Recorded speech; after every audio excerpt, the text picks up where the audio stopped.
Platón es el discípulo directo de Sócrates también.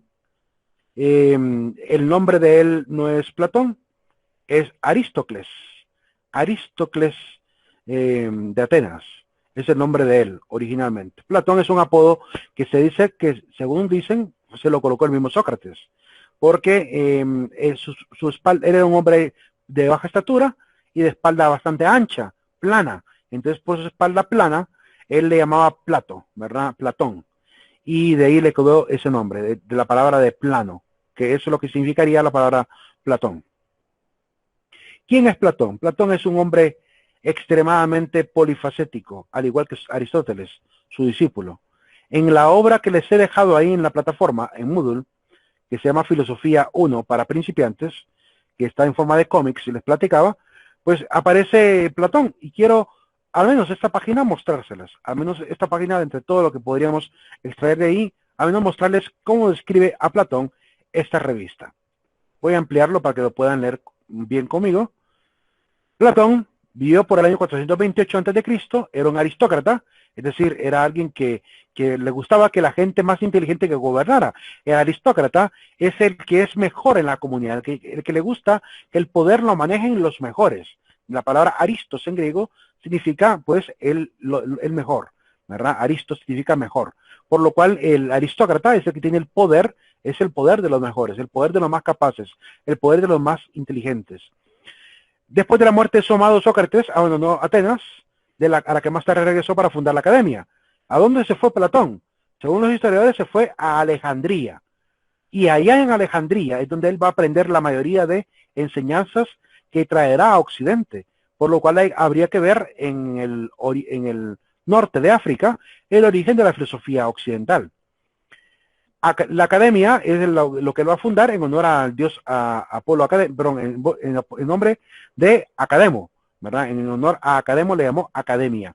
Nadie que ignore la geometría puede entrar aquí. Ponía como requisito que conocieran ya los principios de la matemática para poder formar parte de su academia. Es decir, quería gente que ya tuviera un cierto conocimiento. No podía llegar cualquier iletrado, ¿verdad? La gente lo criticaba porque no cobraba por la enseñanza. Entonces la gente, de los maestros de la sabiduría barata, decían, no durará, ¿verdad? Se va a quedar sin clientes, porque ninguna academia puede sobrevivir cuando todo es gratis. Sin embargo, no era tan así, ¿verdad? Sí sobrevivió por muchísimo tiempo. De hecho, su discípulo más famoso, que es Aristóteles, estuvo viviendo en esa academia, siendo formado por Platón, ¿verdad? 20 años. 20 años estuvo como un comelibros en su famosa academia. En la academia fue el principio de las principales universidades futuras. Las materias básicas eran aritmética, geometría, astronomía y armonía sonora, la música. La academia contaba con aparatos científicos y una biblioteca. Su finalidad era adiestrar la mente para permitir que los hombres pensaran por sí mismos a la luz de la razón. El método que utilizaba él era la investigación supervisada, pero también tenía otro método, que era la dialéctica, el hecho de poder entrar en este diálogo constante. Incluso sus principales obras las escribe en forma de diálogos. La enseñanza exigía el esfuerzo conjunto entre profesor y alumno, ahí el diálogo, ¿verdad? Es un proceso realmente dialéctico. El más tragalibro fue Aristóteles, que estudió ahí 20 años. Esa es básicamente la introducción a lo que sería Platón. Yo les recomiendo que si quieren aprender un poco más de la vida de los filósofos, agarren estos dos tomos que les he dejado ahí en PDF, de Filosofía 1 y Filosofía 2. Van a aprender muchísimo, habrá un poco de humor también por rato, ¿verdad? Hay algunos chistorines por ahí, ¿verdad? Estos chistes como los que lee Auronplay de aquel libro español, un poco con cierta gracia y un poco sin gracia algunos. Pero vale la pena poder explorar de esta manera, como que fueran cómics, la filosofía. Obras platónicas. Platón escribe muchísimas obras, entre ellas las siguientes, y por cada una de ellas daré más o menos una idea de lo que trata cada obra, para que tengamos la idea, pues si nos interesa algún tema, sepamos a qué obra tenemos que referirnos. La obra de Gorgias, donde él hace una contraposición entre la retórica y la sabiduría. No es lo mismo hablar bonito que saber. No es lo mismo tener buena oratoria que ser intelectual. Son dos cosas distintas. De hecho, lo podemos ver en los políticos. Hay políticos que hablan, pero bien bonito, pero intelectualmente están, pero mal, realmente mal. Les falta estrategia, les falta academia para realmente poder dirigir un gobierno, ¿verdad? Entonces, no por ser Alguien que hable bonito significa que sea muy inteligente. El Fedón es una obra que habla de la inmortalidad del alma. Ahí comienzan los primeros pasos de Platón, estableciendo lo que será más adelante o esbozando un poquito la teoría de las ideas. Comienza aquí en unas primeras pistas apenas. En el Fedro habla del amor y la belleza. En el Critón habla de los deberes cívicos. Y por cierto, en el Fedón también habla un poquito de este problema que tenemos al intentar entender la realidad, que a veces el alma que está encerrada en el cuerpo nos provoca problemas de obstáculo, ¿verdad? Es decir, que el cuerpo mismo es un obstáculo para que el alma pueda acceder a la verdad. Y eso lo habla en el Fedón. En el Critón habla de los deberes cívicos. En Laques habla sobre el valor de los militares. En el Teeto habla del conocimiento científico. En Parménides hace una autocrítica de la teoría de las ideas que ya había comenzado allá por el Fedón. En Sofista habla del ser y esboza de mejor manera la teoría de las ideas. En Hipias Mayor habla de la belleza y la doctrina de las ideas también. En el Crátilo habla de las propiedades de las ideas. En Protágoras habla de la virtud. En el Banquete habla del amor y la belleza, y también en esta misma obra aparece lo que llamaremos después el amor platónico. En el Político habla de las cualidades del buen gobernante. En el Fileo habla del placer y del bien. El Timeo habla de la cosmología o el universo. Leyes habla sobre el idealismo de la República que es su obra magna en cuanto a derecho, habla sobre la autoridad. Y la Apología de Sócrates, que es la defensa de su maestro, de cómo él se defendió durante su juicio injusto. La transmigración de las almas. Vamos a ver dos aportes vamos a ver tres aportes en realidad. Vamos a ver dos mitos, que son uno el de la transmigración de las almas y el otro mito que es el mito de la caverna, y después vamos a ver lo que es la parte de la ética de Platón, que esa parte también me gusta que la podamos ver. La transmigración de las almas consiste en lo siguiente. Platón creía que las almas pasaban de un cuerpo a otro, es decir, había reencarnación, durante un cierto proceso de espiritualización, donde el alma tenía que purificarse del cuerpo, tenía que volver a un estado de pureza. A este cambio de alma a cuerpo y de cuerpo a alma le llamaba la metempsicosis, ¿verdad? Este traspaso del alma de cuerpo en cuerpo le llama metempsicosis. Para poder hablar un poquito de esta teoría de cómo el alma llega al cuerpo y cómo el alma pasa por este proceso de mejora, quiero hablar de este pequeño mito, un mito de la caída del alma en el cuerpo. Él dice que por el espacio sideral viajan dos caballos, uno negro y uno blanco, y estos caballos van tirando un carruaje con el auriga. El auriga es el conductor del carruaje y lleva detrás de él un séquito de almas que van detrás de él en caravana y van atadas al auriga. El auriga previene a las almas del desorden que provocan el caballo negro y el caballo blanco. El caballo negro simboliza el desorden, el caos. El caballo blanco simboliza la disciplina, el orden, la ley. Y por tanto esto genera un conflicto, un conflicto entre las fuerzas del caballo bueno y caballo malo, ¿verdad? Y el bien y el mal, las dos fuerzas, los dos opuestos, que generan este desequilibrio, que pueden provocar la caída de las almas, y por lo cual el auriga previene a las almas que, como que fueran en un avión, ¿verdad? Abróchese los cinturones porque si no se van a caer. Y más de algún alma autosuficiente y soberbia decide faltar a la voluntad del auriga, que sería un dios prácticamente, y respetando la voluntad del dios, decide seguir su propia libertad, y por tanto se descuida y cae encarcelada, se cae de ese carruaje, encarcelada y cae presa en un bojotillo que llamamos el ser humano. Es así como aparece el hombre, que el alma llega a encarnarse en el cuerpo y por tanto el hombre nace. Así que cada vez que viene un niño al mundo, lo que ha sucedido es que un alma se ha caído, ¿verdad?, en el cuerpo. Entonces el ser humano pasa por una serie de reencarnaciones para irse perfeccionando. Tiene que retornar a ese estado de perfección. Pero aquí hay una pequeña diferencia respecto a la idea de la reencarnación en el mundo de la India. En la India creen en la reencarnación, pero incluso creen que puede reencarnar en animales, en animales menores, en insectos, en arañas. Es decir, creen que el alma puede pasar por todas las esencias de esta naturaleza, es decir, transformarse en cualquier otro elemento de este mundo, hasta que se logre ir perfeccionando. Si soy bueno y mi karma ha sido bueno, entonces me reencarno en algo superior. Si fui mendigo, me reencarno, no sé, en gobernante. Si fui un gobernante, me reencarno en emperador, ¿verdad? Y si fui emperador, me reencarno, no sé, en un santo. Es decir, que sea como sea, voy perfeccionándome hasta que retorne a ese estado de perfección para poder volver a mi estado natural, que es la perfección misma. Pero en el caso de Platón es diferente, porque solamente existe reencarnación de hombre a hombre, es decir, de cuerpo humano a cuerpo humano. No hay paso a especies inferiores. Él cree que la reencarnación ocurre con el objetivo de purificar al alma mediante la mortificación. El alma tiene que mortificarse a sí misma estando en el cuerpo para poder restaurarse completamente. Y una vez que ha logrado esa restauración, podrá retornar a ese estado de perfección que él llama el Topus Uranus. Topus Uranus es el mundo que está más allá de Urano, la tierra de los dioses, por así decirlo. Topus es tierra, ¿verdad? Y Urano es la tierra que está allá más allá de Urano. Topus Uranus, la tierra de Urano.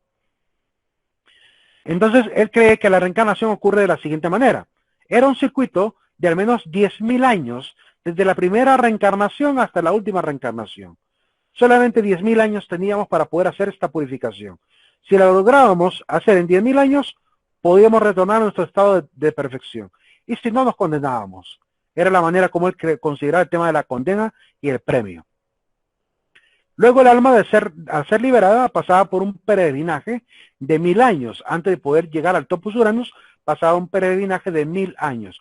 Por eso, no sé si los que han visto la serie de televisión para niños o para jóvenes llamada Caballeros del Zodiaco, recordarán una escena en la serie de Caballeros del Zodiaco. Recuerden que Caballeros del Zodiaco se basa en la mitología griega, donde aparece que Sean se va para el infierno. Alguien se va para el infierno, no recuerdo quién fue, creo que fue el Caballero de Dragón. E iba caminando, también el Caballero de Cisne, iban hacia el infierno, pero caminando hacia el Hades, iban en una larga fila de millones de personas que iban dirigidas hacia el inframundo, ¿verdad? Ese es el peregrinaje al cual se refiere Platón.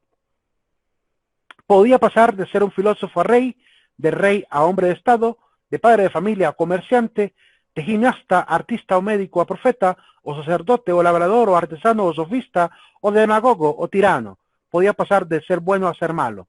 Entonces no había un parámetro para de dónde a dónde pasaba yo. En una vida me tocaba vivir como rey de estado, ¿verdad? En otro día me tocaba que vivir como artista. Entonces, en otro año, o en otra época, por lo cual no había una regla específicamente en ese sentido. Para el hindú sí había. Esa es la ley del karma, ¿verdad? Que si uno no purifica el karma debe ser equivalente, bueno, tiene dos significados. Puede ser el equivalente del alma o puede ser el equivalente de la suerte del alma. Es decir, de lo bueno que le ocurre al alma o esta carga positiva que tiene el alma, ¿verdad? Si el karma es positivo, el alma se perfecciona. Si el alma es negativa, ¿verdad? La vida sufre y sufre consecuencias drásticas. Es decir, toda la negatividad del karma se paga en esta vida. No lo consideran los hindúes. Por eso hablan muchos de que la ley cuando a alguien le pasa de repente hay videos que incluso si ustedes buscan videos que se llamen la ley del karma, ustedes van a encontrar videos humorísticos donde la gente de repente quiso hacerle una maldad a alguien, quizá empujarlo por la piscina, ¿verdad? Y se desliza la persona y cae ella en la piscina. Entonces todo el mundo dice, hay la ley del karma. Por hacer una maldad le pasó a ella. Pues esa es más o menos la idea que manejan también los hindúes. Bien, estaríamos entonces de la idea del alma encarcelada en el cuerpo. Ya hablaremos un poquito más adelante de lo que realmente opina por este encierro. Dice Platón, en la clase de ética se ve mucho más ampliamente lo que voy a decir a continuación.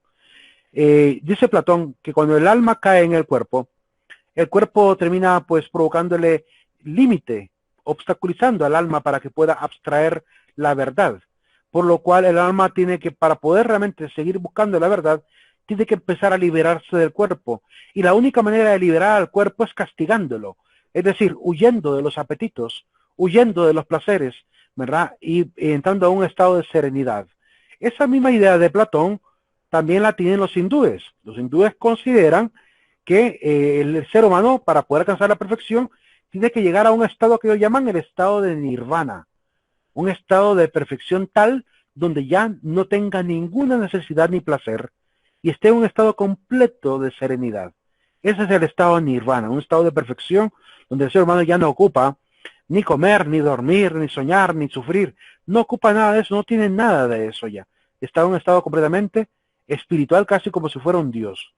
De hecho, algunos creen que el famoso Buda, ¿verdad?, que era de origen hindú, llegó al estado de nirvana, ¿verdad? Llegó al estado de esa perfección mental, donde ya nada le provocaba dolor. Por eso es que van a ver que a Buda a veces lo representan como un gordito meditando, pero también lo representan como un hombre viejo, flaco, cadavérico, ¿verdad? Que morirá cadavérico meditando.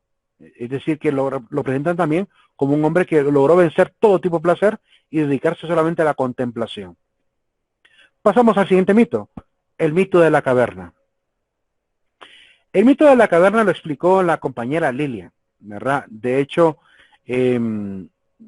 probablemente sea uno de los videos que tomemos para compartirlo, ¿verdad? El de ella, creo que puede que sea uno de los videos. Utilizó una serie de imágenes ella para poder explicar el mito de la caverna. De hecho, esta imagen creo que, no sé si la tendrá en el video, creo que sí, según recuerdo, ¿verdad? Yo voy a presentar también una serie de imágenes acá. Bien, en el mito de la caverna dice lo siguiente. Imaginen que hay un conjunto de ciudadanos encerrados en una cueva, que por naturaleza alguien los encerró ahí, y nacen y crecen y se reproducen ahí, y están obligados a ver solamente la pared. No pueden ver nada más que la pared. Y en la pared se proyectan una serie de imágenes que una serie de hombres detrás de bambalinas están transmitiendo por medio de la sombra, ¿verdad?, que produce el fuego o incluso el sol que entra a la cueva. Estas sombras, que son más o menos similitudes de la realidad, se generan en la pared para que las personas esclavizadas crean que esa es la realidad. Los que están atrás son sofistas, son prestidigitadores, son titiriteros, que intentan engañar a la gente que está esclavizada, ¿verdad? Y pasan por ahí engañando con sus sombras. Dice Platón, ¿qué pasaría si decidieran liberar a uno de estos ciudadanos en etapa adulta y saliera de la cueva y tuviera la oportunidad no solamente de salir de la cueva, sino de darse cuenta lo que le ha tocado que vivir, descubrir al sofista detrás de la puerta, detrás de la bambalina, ¿verdad? Descubrir también la llama de fuego, descubrir el mundo y salir al exterior? ¿Qué pasaría? Dice Platón. Probablemente lo primero que pasaría es que sus sentidos fallarían. No podría ver la luz con mucha claridad, le costaría distinguir las cosas, porque está acostumbrado a ver solo oscuridad y sombras, por lo cual su vista, no estando adaptada a la luz, empezaría a tener esta ceguera y le arderían los ojos para poder ver y le llorarían para empezar a ver la realidad. Entonces tendría que irse adaptando poco a poco hasta que más o menos las imágenes fueran cada vez más claras, pero tendría que sufrir en el trayecto de esa adaptación. Por lo cual dice, quedan entonces algunas posibilidades de lo que va a suceder con este hombre. ¿Qué posibilidades ve el señor Platón? Dice Platón que podría tomar la determinación de quedarse allá afuera, de contemplarlo todo y vivir como si fuera un ermitaño, fuera de la sociedad, y jamás se retornaría a la cueva, extasiado por la belleza de lo que acaba de entender y conocer. Por otro lado, dice, podría quedarse en la puerta, yendo hacia afuera por momentos, retornando a la cueva y gritándole a la gente que está en la cueva, hey, eso que están viendo no es la realidad es lo que está afuera de la cueva. Vengan a conocer la verdad. Y lo que realmente haría la gente que está dentro de la cueva sería más bien insultarle. La gente más vieja le diría, pero ¿quién eres tú para venirnos a darnos esa enseñanza? Si tú eres muy joven, ¿verdad? Yo he nacido aquí, viví aquí, mis padres murieron aquí, y tú apenas eres un joven imberbe. ¿Qué me vas a venir a mí a enseñar a mí sobre la verdad? Entonces empezarían a desprestigiarlo, a atacarlo, ¿verdad? Ahí aparecerían las falacias ad hominem en gran medida, e incluso se volvería un enemigo de la sociedad, porque empezaría a querer decirle prácticamente, con decirle la verdad a los demás, estaría tratándolos de ignorantes, y a nadie le gusta ser tratado de ignorante. Entonces empezarían a repudiarlo, a maltratarlo, a insultarlo, e inclusive, si se descuida, podrían incluso matarlo, podrían intentar arrancarle la libertad nuevamente. Por esa razón le va a tocar que correr el riesgo a esta persona si quiere volver a enseñar la verdad que ha descubierto. Y tiene que tomar una alternativa, hacerlo o retornar a su estado natural, pero no a su estado antinatural, a su estado de ignorancia. Decir, no, es mucho lo que hay afuera, no lo voy a poder comprender, así que mejor me retorno a mi vida, ¿verdad? Y se vuelve a amarrar con cadenas y se ata junto con todos sus familiares para vivir una vida tranquila, viendo sombras toda su vida. Es otra alternativa.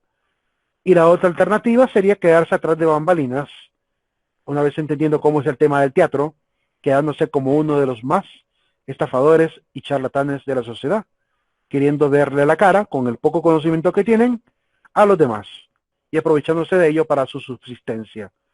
Entonces, tenemos estos estilos de vida que podemos extraer a partir del mito de la caverna de Platón. ¿A qué queremos llegar? Bueno, dice Platón que los que se quedan adentro, que quieren ver solo sombras, son gente alienada. Son gente que no pueden salir de su ignorancia, están entorpecidas, que su intelecto está realmente limitado, por lo cual no van a poder salir jamás de la ignorancia, están cómodos con ello.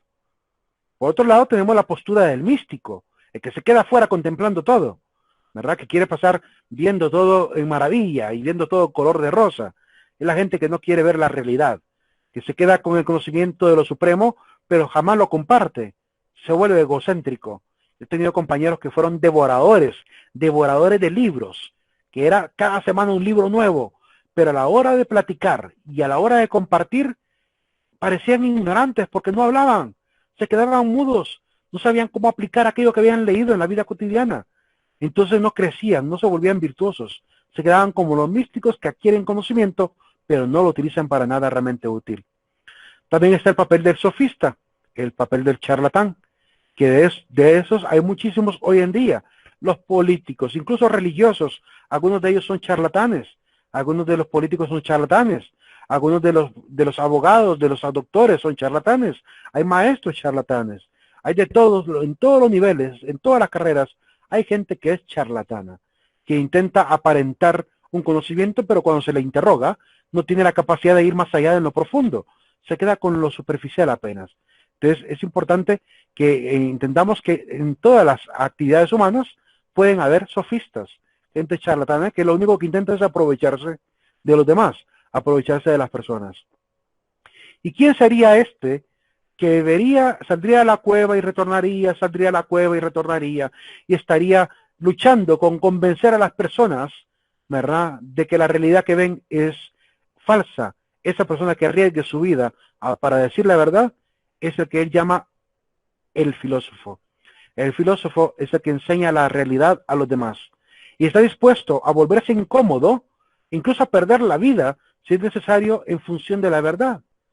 Quienes se atrevieron a enseñar la verdad en la sociedad terminaron normalmente muriendo. Jesucristo, por ejemplo, Martin Luther King, murieron por decir la verdad. Muchísima gente dio la vida por decir la verdad. ¿Cuántos cristianos por simplemente decir soy cristiano murieron en los primeros 300 años de persecución cristiana por el Imperio Romano? Solo por decir creo en Dios, por decir la verdad de lo que creen, por eso murieron. Entonces, quien dice la verdad se vuelve incómodo, se vuelve incómodo. Si no, vean toda la campaña sucia que hay contra todas las religiones. Pareciera que no hay una tan sola religión buena en el mundo, todas están mal, según lo que algunos intentan hacer creer. Entonces pareciera que los únicos buenos son los ateos, ¿sí? Y yo me pregunto, ¿cuántas instituciones benéficas tienen los ateos fundadas en función del prójimo?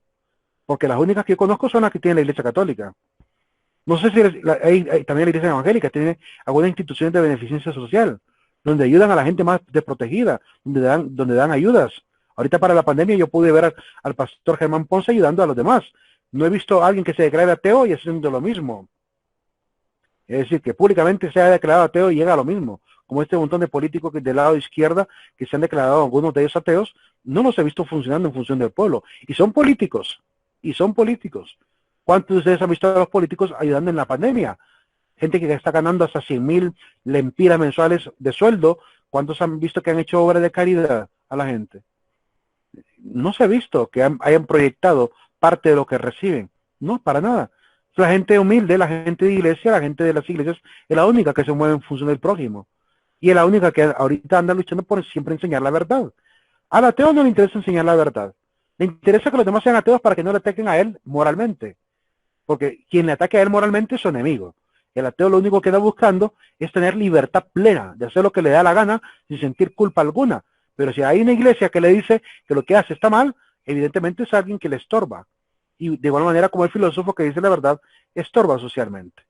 Es un riesgo. A los filósofos a veces los consideran hasta locos, por decir la verdad. Los consideran locos, los consideran enemigos sociales, ¿verdad? Yo incluso cuando he atacado el tema de Dios y he tratado de ver el tema de manera muy objetiva, hay algunos creyentes que terminan creyendo que yo soy ateo. Cuando lo único que intento es decir la verdad de forma objetiva, ¿verdad? Porque en el área de la filosofía no podemos meter la fe ni la religión como que fuera la verdad. Tenemos que presentarla como una alternativa. Solo como una alternativa de verdad. No podemos decir, aquí está la verdad. Yo lo podría admitir como católico. Sé que en la visión cristiana está la verdad, y lo creo. Pero no puedo enseñarlo en una asignatura como la verdad máxima. Tengo que presentarlo como una alternativa entre tantos que hay para adquirir verdad. Este es el papel que nos toca a los filósofos hacer, de volvernos incómodos, e incluso decir cosas que a las personas les molesta llegar a conocer. Pasamos del mito de la caverna a las virtudes platónicas. En este vitral ustedes pueden ver cuatro mujeres que representan a las cuatro virtudes cardinales, según la Iglesia Católica. Las virtudes cardinales de la justicia, templanza, prudencia y fortaleza. Platón va a hablarnos un poco de esto. Y de hecho, algunos admitimos, de alguna manera, la filosofía podría admitir que las virtudes que el cristianismo hoy enseña como virtudes cardinales, la obtuvieron de Platón. Es decir, que el primer libro que habla ampliamente de las virtudes va a ser Proverbios y también Sabiduría. Pero primero el de Sabiduría. El libro de Sabiduría, que estaba escrito en lengua griega, ¿verdad? Originalmente se tradujo a lengua griega porque era un libro para el mundo occidental más que todo. Este libro originalmente, aunque pudo haber sido escrito por judíos que aprendieron la lengua helénica, la lengua griega, tiene enseñanzas tanto de la palabra de Dios del mundo antiguo de Israel, pero también tiene un agregado que viene evidentemente de estos grandes pensadores como Platón, donde se habla de las famosas virtudes. Ahí habla de las virtudes, ¿verdad? Ya más adelante les voy a quizás facilitar el texto bíblico donde se encuentra el tema de las virtudes en el libro tanto de Sabiduría como de Proverbios. Veamos entonces cuáles son estas virtudes. Platón, en la obra llamada El Fedón o del alma, nos dice lo siguiente: la razón no tiene más que un camino a seguir en sus indagaciones. Mientras tengamos nuestro cuerpo y nuestra alma esté sumida en esta corrupción, jamás poseeremos el objeto de nuestros deseos, es decir, la verdad. En efecto, el cuerpo nos pone 1000 obstáculos por la necesidad en que estamos de alimentarle, y con esto y las enfermedades que sobrevienen, se turban nuestras indagaciones. Por otra parte, nos llena de amores, de deseos, de temores, de 1000 quimeras y de toda clase de necesidades. De manera que nada hay más cierto que lo que se dice ordinariamente, que el cuerpo nunca nos conduce a la sabiduría. Porque ¿de dónde nacen las guerras, las sediciones, los combates? Del cuerpo, con todas sus pasiones.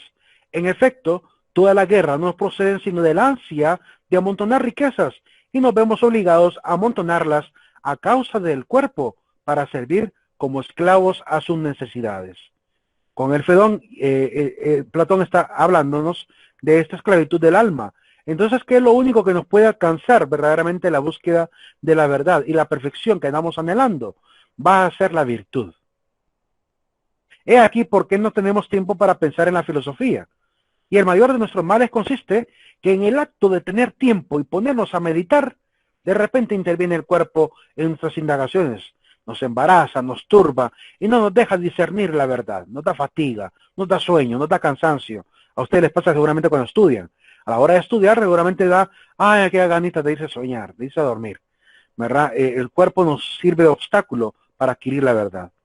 Está demostrado que si queremos saber verdaderamente alguna cosa, es preciso que abandonemos el cuerpo y que el alma sola examine los objetos que quiere conocer.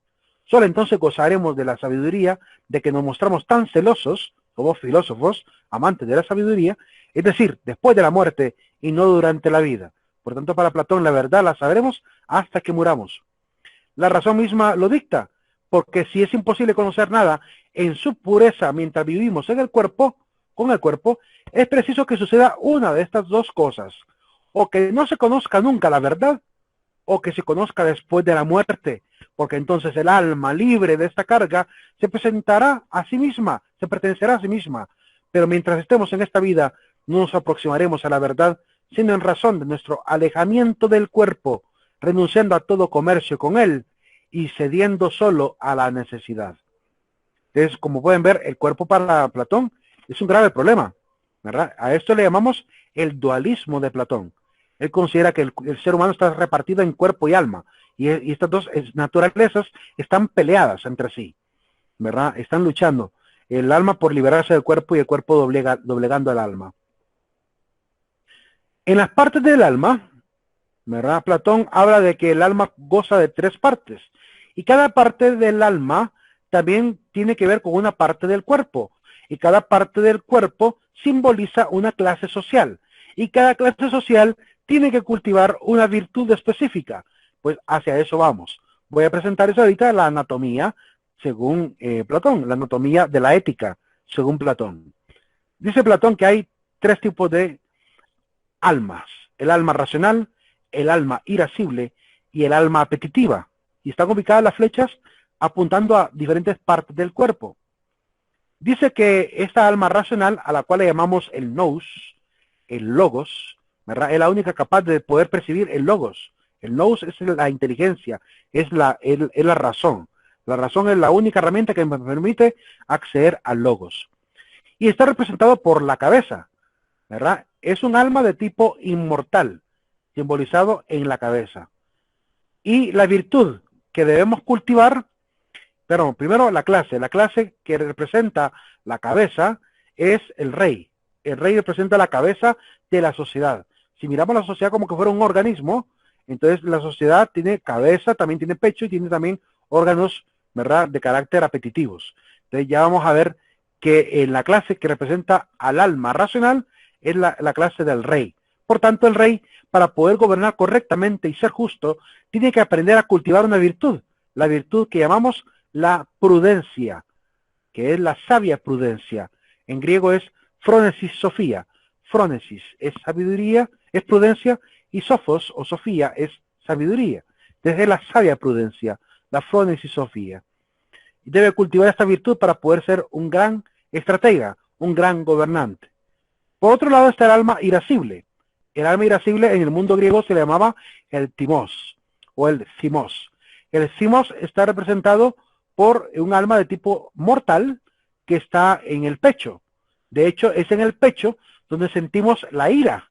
Cuando estamos enojados, estamos como insuflando mucho, ¿verdad? Soplando mucho. Entonces, esa actitud de estar así, respirando fuerte, cuando estoy también acelerado, cuando estoy haciendo ejercicio, ahí siento la presión, ¿verdad?, de mi órgano. Es el órgano que más funciona durante mi estado anímico de ira, de ese estado de impulsividad. La impulsividad se siente en el pecho. También se acelera mi corazón, ¿verdad? Ahí se acelera. Entonces, él creía que en el pecho, en el tórax, ahí se siente el manejo de esta alma irascible. Y la clase social que representa al alma es militar. La clase militar es la que tiene que aprender a dominar su alma irascible. Así como el rey tiene que dominar por la virtud de la prudencia, la razón, también el militar debe gobernar su cimos o su alma irascible por medio de una virtud, que es la fortaleza. La fortaleza, que se traduce como valor, ¿verdad? Que en el mundo griego la palabra valor tiene otro nombre. Valor es Andreia. Es el nombre de la fortaleza, Andreia. De hecho, las 4 mujeres que vieron anteriormente, cada una de ellas tiene un nombre. La primera es Phronesis o prudencia, la segunda es Andreia o fortaleza, y a cada una le va a dar un nombre Platón, a cada dama, que representa la virtud. ¿Y por qué representar las virtudes como mujeres? Ya les voy a explicar más adelante por qué. La siguiente alma Es el alma apetitiva llamada epicimia. La epicimia es un alma también de tipo mortal que está en el estómago. Ahí es donde se siente la parte orgánica que tiene que ver con el apetito, pero también en la zona baja, es decir, los genitales. No solamente el estómago, sino también la parte de los genitales. Para los hombres antiguos, la parte genital estaba conectada con la parte orgánica del estómago. La parte digestiva conectada con la parte orgánica. Porque evidentemente los órganos excretores y secretores, como el caso de los miembros masculino y femenino, y también la parte del recto, todo eso está conectado con el sistema digestivo, por lo cual era prácticamente lo mismo. Entonces, el apetito está sentido en el estómago y la parte genital. Y la clase social que tiene que aprender a dominar su apetito es la clase productora, los artesanos, los campesinos, la gente del vulgo, la gente común, la que no tiene cargos políticos. Ellos son los que tienen que aprender a gobernarse en el apetito. Qué importante sería poder aprender a ahorrar. La gente no tiene cultura del ahorro aquí en Honduras. Poca gente tiene esa cultura. La mayoría de la gente la ha perdido por completo. Es decir, ya la gente vive al día. Nadie tiene esta cultura de hacer un presupuesto familiar, que así, comúnmente las familias lo hacían.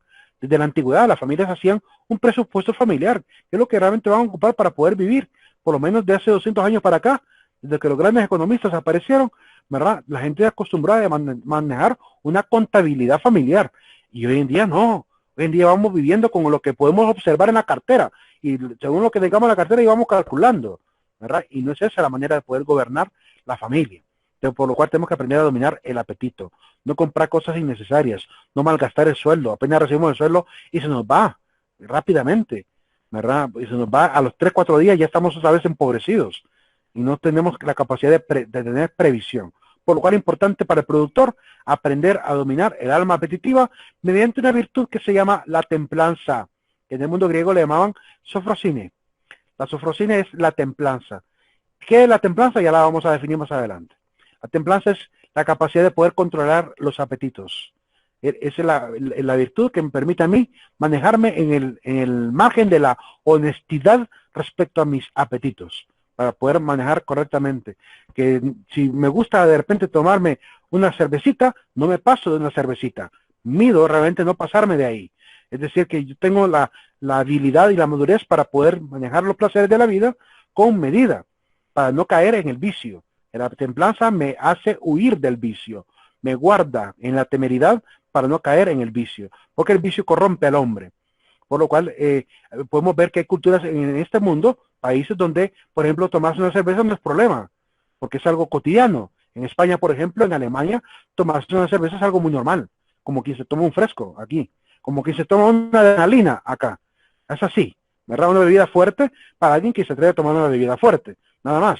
Pero no tiene ningún problema moral el que tomen una cerveza. De hecho, los católicos podrán ver que el Papa Benedicto salió en unas fotografías tomando cerveza con un montón de alemanes. Él es alemán. Así que en su cultura es algo muy normal tomar cerveza, sobre todo en un lugar tan frío como Alemania. Por lo cual es algo natural, normal. Pues la gente que ve al Papa tomando una cerveza dicen, ¡ay, el Papa ya cometió pecado! ¿Quién dice que cometió pecado? Si el tomar vino, el tomar cerveza no es un pecado. El pecado es la borrachera. No exageremos tampoco.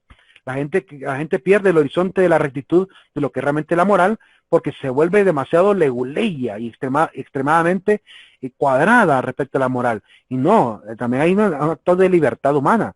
Si quisiéramos creer que todo el que toma vino es pecador, entonces Jesucristo, ¿qué pasa con él?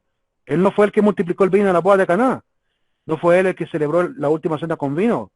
Es decir, no podemos caer en el extremo de generar que toda la búsqueda de los placeres son pecaminosos. Dice San Agustín que el placer no es pecaminoso en sí mismo, sino que el pecado recae cuando me dejo llevar por el exceso de ese placer. Ahí donde cae el pecado, en el exceso mismo. El rey, por tanto, tiene que educarse y educarse en la prudencia con conocimientos superiores. Tiene que ser filósofo, tiene que ser matemático o astrónomo, alguien que se dedique a las ciencias superiores. ¿Verdad? En aquel momento la filosofía era una ciencia superior. Los militares tienen que educarse en algo básico, por lo menos en gimnasia, en música, en poesía, en artes y deportes. Recuerden que la gimnasia es lo mismo que el deporte para los griegos. La música y la poesía, ¿en qué les podría ayudar a los militares?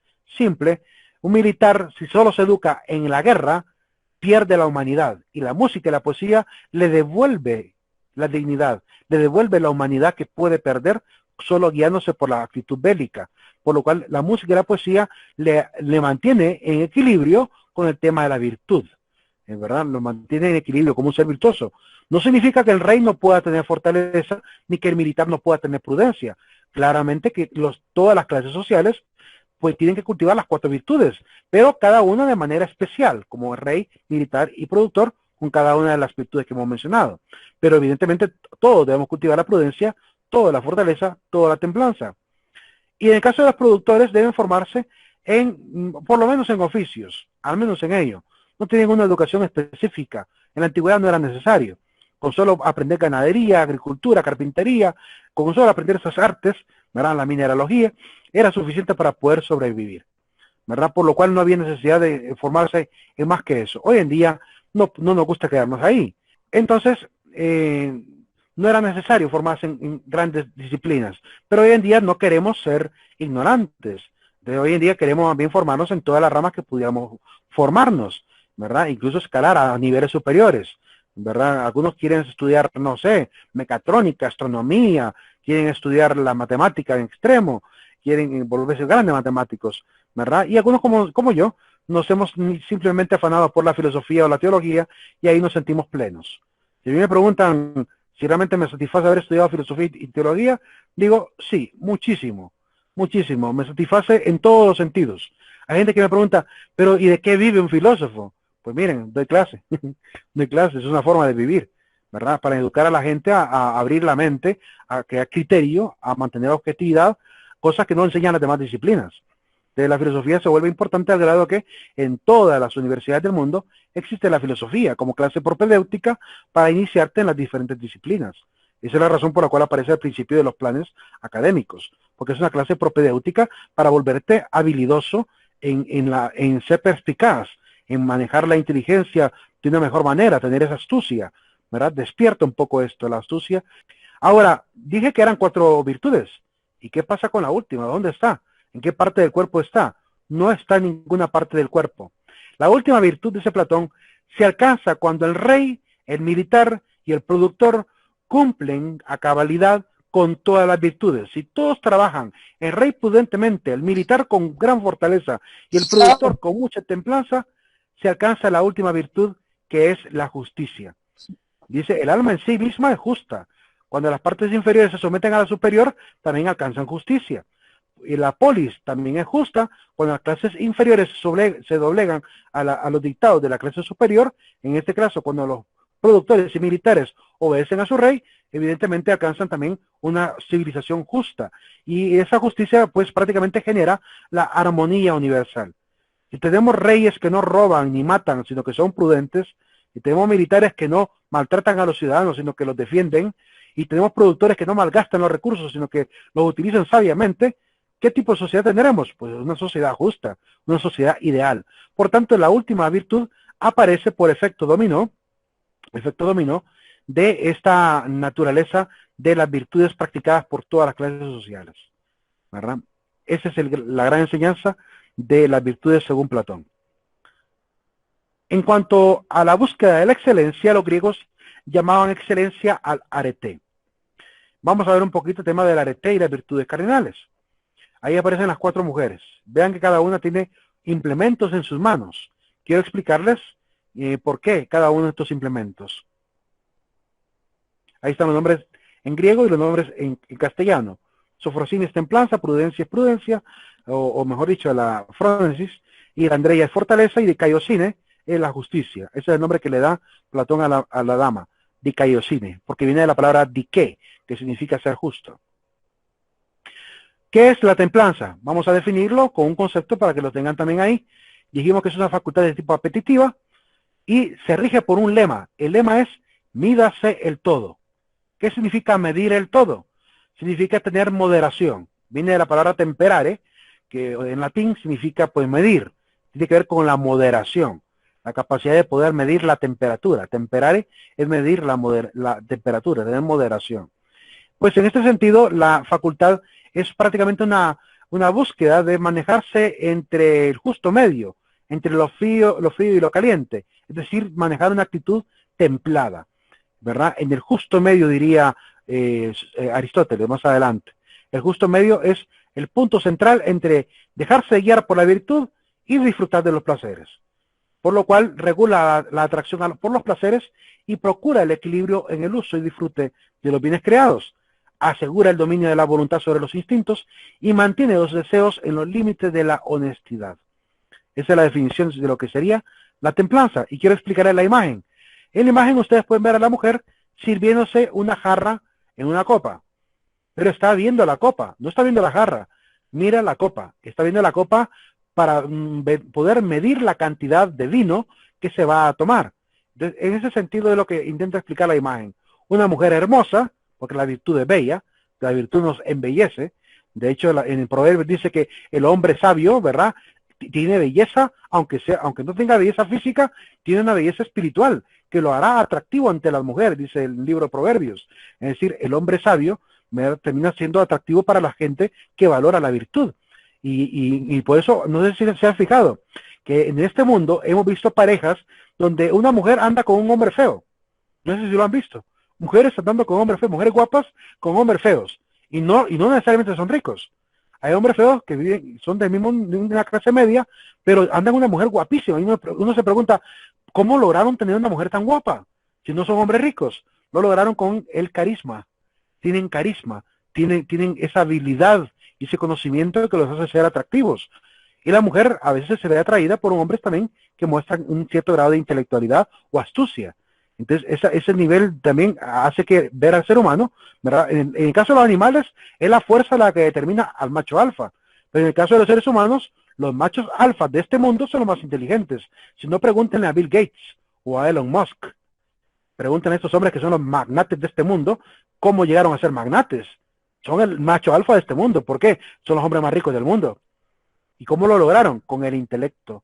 No pudieron lograrlo de otra manera que con el intelecto. Elon Musk y Bill Gates son el ejemplo claro de lo que sería ser un macho alfa entre los seres humanos, ¿verdad? Es decir, no son gentes, y si uno los ve, parecen hombres debiluchos, pero su intelecto, su cerebro, su capacidad está pero por otros rumbos, están adelantados a su época, en gran medida. Entonces, por esa razón lograron tener la riqueza que hoy tienen y el poder que hoy tienen, ¿verdad? Entonces, entendamos que en el ser humano el tema del macho alfa cambia completamente. No tiene que ver con la fuerza física. Sí es cierto que hay hombres con un atractivo físico que los hace tener cierto grado de poder. Si miramos a un hombre como Dwayne Johnson, La Roca, que hace muchísimas películas y gana millones de dólares haciendo películas por su físico, pues sí, es un macho alfa desde el punto de vista de lo físico, pero no llega a la riqueza de Bill Gates. No le gana en la riqueza a Elon Musk. Es decir, que su riqueza se queda pequeña en comparación a la riqueza que adquiere la inteligencia de los demás. La estrategia, la inteligencia, es lo que hace verdaderamente hombres capaces y que hacen a los hombres admirables. De hecho, la esposa de Bill Gates es una mujer muy guapa, doña Melina. Melina Gates es guapísima, era guapísima cuando Bill Gates se metió con ella. Y si uno mira a Bill Gates cuando era joven, era un nerd con lentes, ¿verdad? Flaco, pálido, ¿verdad? Pelo parado, es decir, un hombre que ni tenía apariencia física ni se arreglaba, andaba todo sudoroso todo el tiempo, trabajando. Era un hombre que así lo comenzó su carrera, y ahora es el hombre que conocemos. La prudencia es una facultad de tipo reflexiva, es de tipo inmortal. Véase el todo, es el lema, véase el todo, aprender a verlo todo. Por eso en la imagen ustedes pueden ver a la mujer, bella también, ¿verdad? Vestida elegantemente, con un espejo en la mano, pero en la otra mano tiene un látigo. ¿Para qué ocupar el espejo y para qué ocuparía el látigo? El espejo es para poder poner en práctica aquello que enseñaba Sócrates, conócete a ti mismo. Y el látigo es para explicar que la conciencia que es la que trabaja la prudencia, es la que nos puede autocastigar. Por lo cual el flagelo implica que es nuestra propia conciencia la que nos puede acusar, la que nos puede realmente hacer sentir remordimiento y culpa. Y como es la reflexión la que entra en este proyecto de buscar la prudencia, entonces con la reflexión es que vamos autocorrigiéndonos. Nos tenemos que dar de latigazos con nuestra propia conciencia para ir rectificando y alcanzando cada vez más la virtud. La prudencia viene de la palabra prudens o prudentis en latín, que significa ser conocedor o experto. La providencia incluso es una palabra que viene de prudence, ¿verdad? La providencia en latín significa proveer, aprender a ver anticipadamente. Y es en realidad esto, es anticiparse a ver o revisar antes de ejecutar una acción. Se entiende como la virtud de comunicarse con los demás por medio de un lenguaje claro, evidentemente para poder hablar claramente, literalmente, cautelosamente y adecuadamente, tendría que tener capacidad de previsión de lo que voy a decir. Así como actuar respetando los sentimientos, la vida y la libertad de las demás personas. Esta es la prudencia. La siguiente virtud es la fortaleza. Y creo que con las últimas dos virtudes vamos a ir terminando la clase. La fortaleza es la facultad de tipo enérgica. Presérvese del todo. Es el lema de esta facultad que tiene que ver con la parte también mortal, la parte enérgica, de energía del cuerpo. Representada con Andreia. Andreia es una dama guapísima, bien vestida, con una coraza en sus pechos que la protegen de las flechas, con un yelmo en la cabeza que la protege también su cabeza, y con un escudo en la mano. Está sosteniendo con un dedo un escudo en forma de triángulo, casi como de triángulo, ¿verdad? Que sostiene en su mano derecha, y al lado de su lado izquierdo, a su lado izquierdo aparece un arbolito que es un árbol de olivo. El árbol de olivo, del cual al crecer sus ramas, después de haberse desarrollado, pueden sacar las ramitas para hacer las coronas de las victorias que hacían para los grandes campeones incluso los césares. Se ponían coronitas de olivo en su cabeza. Obviamente que las coronitas de olivo que ellos se colocaban eran de oro, pero simbolizaban prácticamente que eran campeones, que eran gobernantes. Igual que se premiaba a los campeones de las Olimpiadas con coronas de olivo. Entonces, esta facultad que habla de preservarse del todo implica ser fuerte. De hecho, viene la palabra fortis en latín, que significa literalmente fuerte. Consiste en vencer el temor y huir de la temeridad, huir del riesgo, huir del peligro. Huir del peligro no es ser cobarde, huir del peligro es ser prudente con fortaleza verdadera. Por ejemplo, si yo sé que en una fiesta donde hay bebida corre el peligro de emborracharme, huyo, me voy. Por prudencia me largo. Y me largo no por ser cobarde, sino porque no quiero caer en el vicio. Entonces ahí significa que tuve fortaleza, no tuve cobardía, tuve fortaleza. La fortaleza asegura la firmeza en las dificultades y la constancia en la búsqueda del bien, llegando incluso a la capacidad de aceptar el eventual sacrificio de la propia vida por una causa justa, siempre manteniéndose en la recta razón en el obrar. Los cristianos viven muchísimo en la virtud de la fortaleza. Estamos llamados a vivir la virtud de la fortaleza. ¿Por qué? Porque tenemos que vencer el pecado. Y para vencer el pecado tenemos que huir del pecado mismo también. Tenemos que escapar de la tentación. Tenemos que huir de ese estado de concupiscencia que hay en nosotros. Por lo cual, esa tendencia al pecado que llamamos concupiscencia, que eso es lo que significaría la palabra, tendencia al pecado, tenemos que aprender a vencerlo, ¿verdad? Por eso incluso lo rezamos en el Padre Nuestro. Líbranos del mal, ¿verdad? Líbranos de la tentación. Eso que rezamos en el Padre Nuestro es un llamado a Dios, una petición a Dios para que nos mande fortaleza, para poder vencer lo que nos ataca en este mundo. Y la justicia.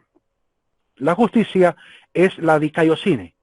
La dikaiosine es representada como una dama hermosísima, ¿verdad? Bien decorada, con sus trenzas hermosas, su rostro bello, y sostiene en su mano una balanza que habla del equilibrio que hay que tener para poder juzgarlo todo. Pero a diferencia de otra mujer que suele ser representada también con una balanza que ocupan los abogados en sus bufetes, ¿verdad? Que es la famosa diosa Temis. La diosa Temis aparece con una balanza, pero aparece con los ojos vendados y aparece también con una espada. La espada, la balanza y los ojos vendados. Pues la dikaiosine, Platón decidió quitarle la venda a la diosa y dejarla como una mujer distinta con los ojos sin venda. ¿Y qué está haciendo con los ojos? Está viendo la balanza, está observando la balanza, está verificando que realmente el peso sea el justo, porque la verdadera justicia tiene que verlo con ser igual con todos, pero para poder ser igual con todos, tengo que dar a cada uno según lo que merece, según lo que necesita. La verdadera justicia es dar a cada cual según lo que es debido.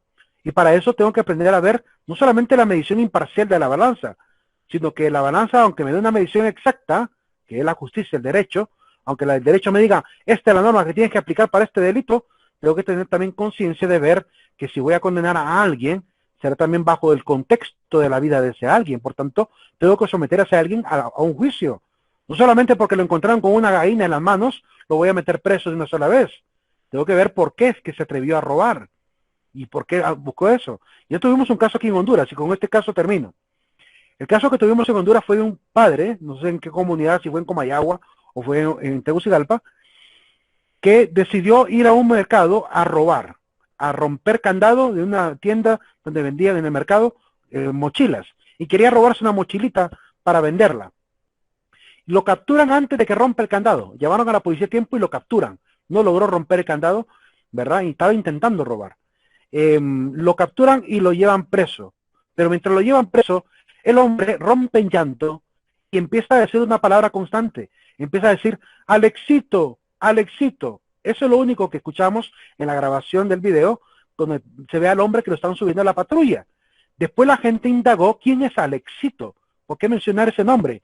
Y el hombre dijo lo siguiente, la mujer fue la que dijo lo siguiente, ella dio el testimonio, de que su hijo Alexito, estaba gravemente enfermo y su padre no tenía trabajo, pasaba 3 meses ya sin trabajar.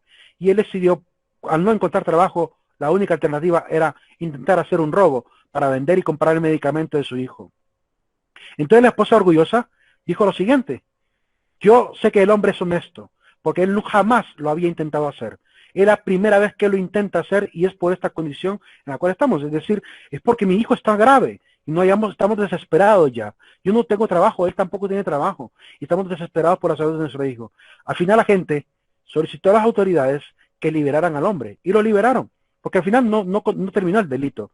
Lo terminaron liberando, ¿verdad? Y al final, como la noticia se hizo viral, la gente empezó a ayudar para darle medicamento a Alexito, ¿verdad? Es decir, miren cómo el juicio cambió. Con la simple apariencia la ley diría, intentó robar, va para la cárcel.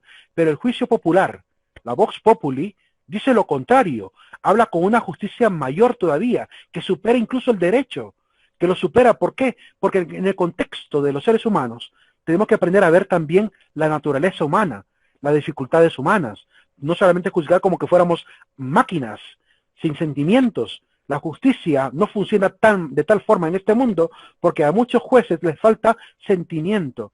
Yo vi un video, y con este último ejemplo termino, un video donde un anciano es llevado a juicio porque superó la cantidad de límite de velocidad en el automóvil.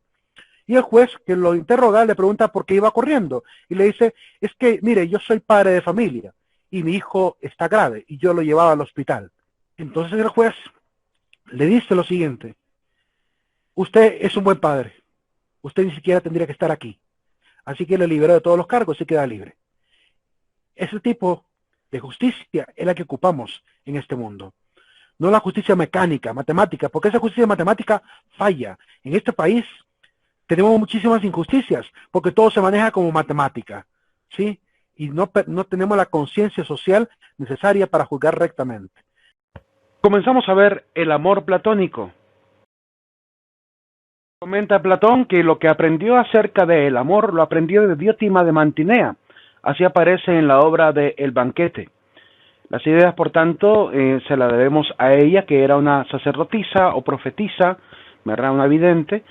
Y vamos a ver entonces qué es el amor para Diótima de Mantinea, porque a partir de ahí podremos comprender entonces hacia dónde se dirige la enseñanza de Platón.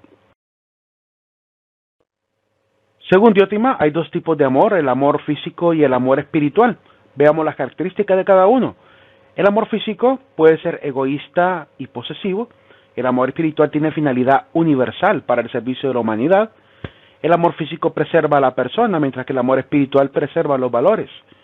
El amor físico, con él se alcanza la inmortalidad a través de la descendencia familiar, es decir, a través de los hijos, y con el amor espiritual pues damos luz a las ideas y pensamientos que de por sí son inmortales.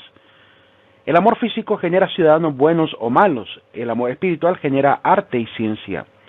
El amor físico es inmanente, está dentro del individuo. El amor espiritual es trascendente. El fin ulterior es ayudarnos a ascender en el conocimiento espiritual.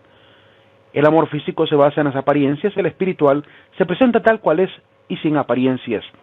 Solo el sabio, dice Diótima, conoce la diferencia entre ambos tipos de amor.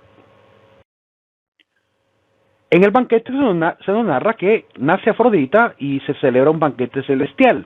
Y en este caso, pues, aparecen dos dioses en esta obra, el dios Poros, que es el hijo de la inventiva, el que tiene recursos y abundancia, el dios de la circunstancia, y aparece la diosa Penia, que es la diosa de la pobreza, de la indigencia, la necesidad. Poros es embriagado y se mete con Penia, que andaba por ahí mendigando en la sala del banquete. De esta unión nace un tercer dios, que es el dios Eros, que sería el dios del amor. Por tanto, Eros va a heredar características de sus progenitores. En este caso, el amor o el Eros es el que anda al acecho de lo bello y de lo bueno que no posee, es valiente y arriesgado, perseverante, apasionado de la inteligencia, fecundo en recursos, incomparable y hechicero. Pero por el lado de Penia, aprende pues a ser un amor no delicado, un amor que no es bello, no se encuentra en los palacios, se encuentra en arrabales, no se encuentra en bancos ni en cajas fuertes, bien resguardado, sino que se encuentra en la calle. No necesita el dinero, ¿verdad? Es un amor que es humilde y a veces se da gratis, muy gratuitamente. Entonces este tipo de amor, el amor eros, es un amor que primero hay que tener esta claridad de que es el amor pasional, es el amor físico se podría decir, y por tanto nos referimos a este eros en específico, pero más adelante veremos que hay otro tipo de eros.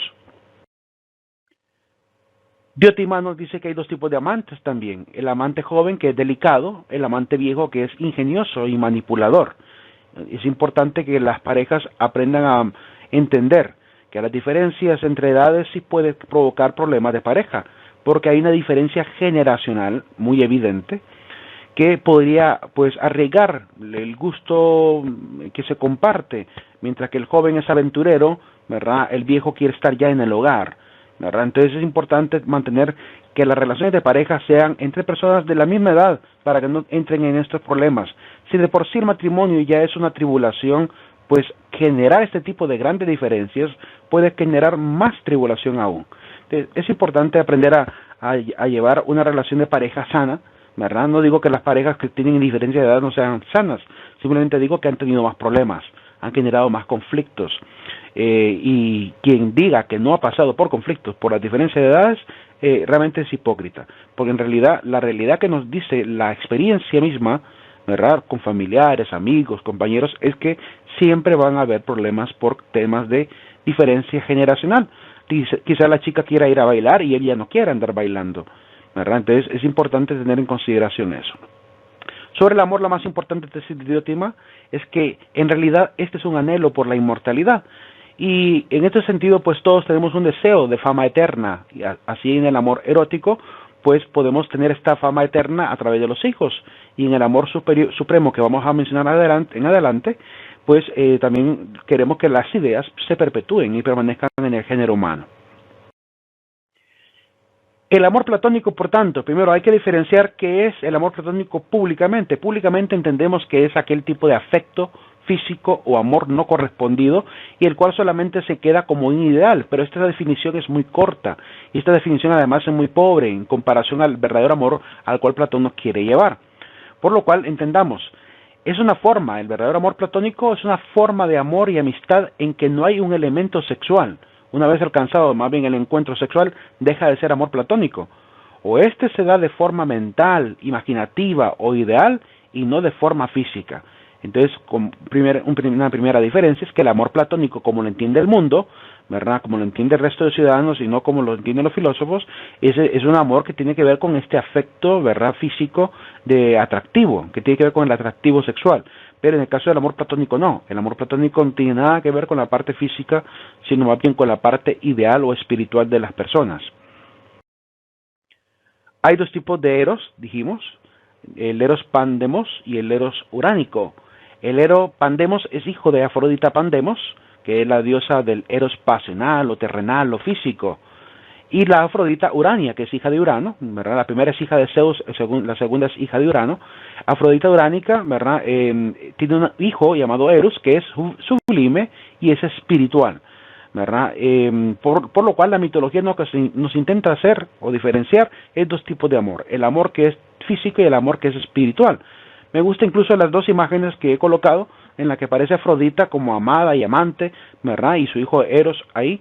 abrazándola, y mostrados como tiene que ser, como un amor sensual, mientras que el siguiente, que donde está la diosa Afrodita Urania, es representada ella como una mujer bien vestida, ¿verdad?, elegante, con el orbe o el mundo en sus manos, y en la otra mano tiene una especie de palito. Ese palito normalmente lo ocupaban los geómetras, los matemáticos, que dibujaban en el piso, ¿verdad?, la parte de los movimientos planetarios, o hacían sus cálculos, ¿verdad?, sus geometrías en arena.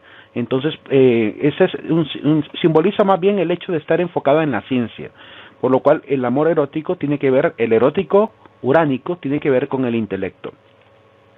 Podemos sentir pasión, por tanto, ¿verdad?, es decir, eros, por el arte, la música, la ciencia y la religiosidad.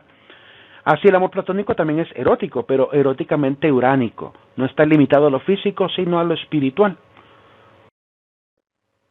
Es cierto que el libro se centra en el amor, y quien lo lee no se da cuenta de ello, pero tenemos que extrapolar realmente lo que está diciendo el libro.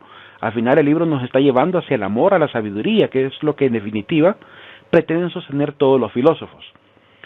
Más que el amar la belleza de otros, es amar sus virtudes, es amar la virtud en sí. Y finalmente, quien ama platónicamente, pues ama por encima de los límites, es un amor espiritual derivado del afán por la trascendencia, es amar también la virtud y el saber que obtengo en quien digo amar. Por tanto, no atrae su físico, sino su intelectualidad, su belleza no física, es decir, lo ideal de esa persona.